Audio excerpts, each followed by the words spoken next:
السلام علیکم دوستو، آج میں آپ کو بتاؤں گا کہ پلسرات کے پل سے کیسے گزریں گے۔ اگر آپ ہمارے یوٹیوب چینل پر نئے ہیں تو یوٹیوب چینل کو سبسکرائب کر دیں اور بیل آئیکن کے بٹن کو دبا کر آل کر دیں تاکہ آپ کے پاس سب سے پہلے نوٹیفیکیشن پہنچ جائے۔ بسم اللہ الرحمن الرحیم۔ رسول اللہ صلی اللہ علیہ وآلہ وسلم نے فرمایا کہ پلسرات جہنم کے دونوں کناروں پر رکھا جائے گا، اس پر ساتھ ان کے کانٹوں کی طرح کانٹے ہوں گے۔ پھر لوگ اس پر سے گزرنا شروع کریں گے تو بعض لوگ صحیح سلامت گزر جائیں گے، بعض لوگوں کے کچھ اعضاء کٹ کر جہنم میں گر پڑیں گے، پھر نجات پائیں گے، بعض لوگ اسی پر اٹکے رہیں گے اور بعض اوندھے منہ جہنم میں گریں گے۔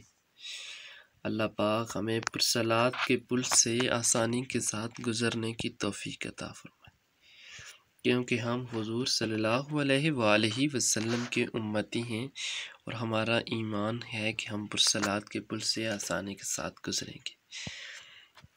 اس وقت ہم گزر سکیں گے جب تک ہم حضور صلی اللہ علیہ وآلہ وسلم کی نقش قدم پر چلیں گے، تو تب ہی ہم آسانی کے ساتھ گزر سکیں گے، ورنہ جہنم میں ہی جانا پڑے گا۔ تو اللہ پاک ہم سب کو اچھا مسلمان بنانے کی توفیق عطا فرمائے۔